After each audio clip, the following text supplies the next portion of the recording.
why didn't it work with Derek Carr and Josh McDaniels last year? All said and done. That's a great question. I don't know. I mean, I clearly, like, sometimes people get married and they would know right away, the honeymoon, you're like, oh, this is not it. I made a mistake. I think that was kind of the case with those two guys. I think they thought they could, obviously Derek is a coach's, kid, knows how to read offenses, he studies the game since he was 8 years old, knows all about them X's and O's, and they thought he and Josh would be able to kind of figure it out and kind of blend the knowledges together, but never on the same page, different languages as far as the offense goes, never really comfortable.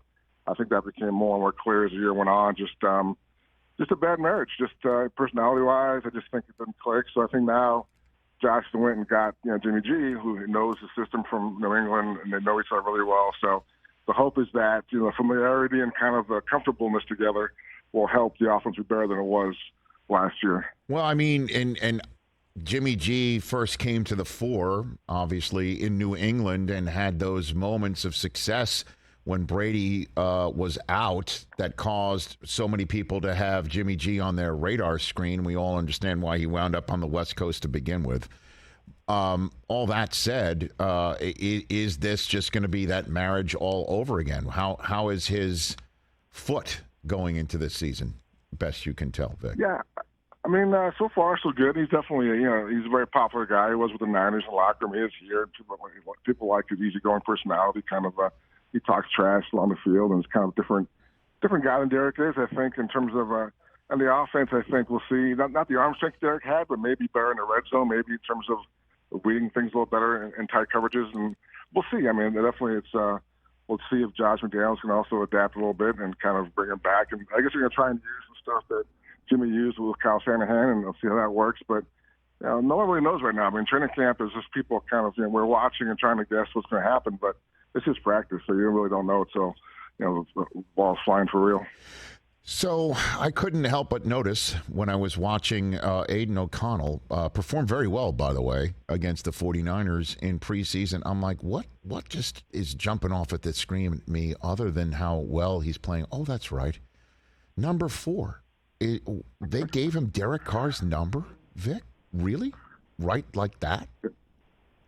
Yeah, it was kind of funny. I think Derek got a laugh out of it when we heard about that. I think it's it's funny because when it first happened, fans were like, "Wow, how can this kid, ask for Derek Carr's jersey?" And he had nothing to do with it. They found the number. He had nothing to do with it. I'm sure. Number 4, and it is kind of a weird number to give someone. I mean, Derek didn't, he's the all-time passing leader, not whatever, a legend, whatever, but still a little respect, maybe a little bit of a year, off. But I think it was clearly a sign by the regime they wanted to move on quickly, and it is what it is. I mean, you can call it a petty move if you want, or just not a big deal. But it's interesting. It's definitely not an accident. Well, at least Vic, the coach and everybody that comes from the organization that the coach came from.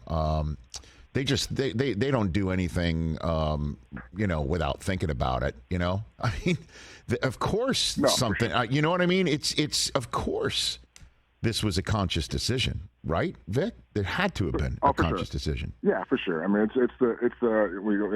they hate when everyone uses the phrase Patriots way, but clearly everything here is kind of the Patriots way, and that definitely is the same kind of deal. It's kind of like maybe it's a signal to the rest of the team, like, hey, man, he's gone. We've moved on. Forget about him, and this is a different team. So I'm sure there's a lot of layers to it psychologically. I'm not that smart, but whatever. They did it, and here we are. Well, and then, one last thing on Carr here, Vic, that last year, I think it was after that mind-blowing loss to Jeff Saturday's Colts, where I think Matt Ryan is still the iron deer in the front lawn running down the field there in Vegas, that Carr was in tears at the podium, talking about other guys in the locker room maybe not being as serious as him, and he knows where he stands and things like that.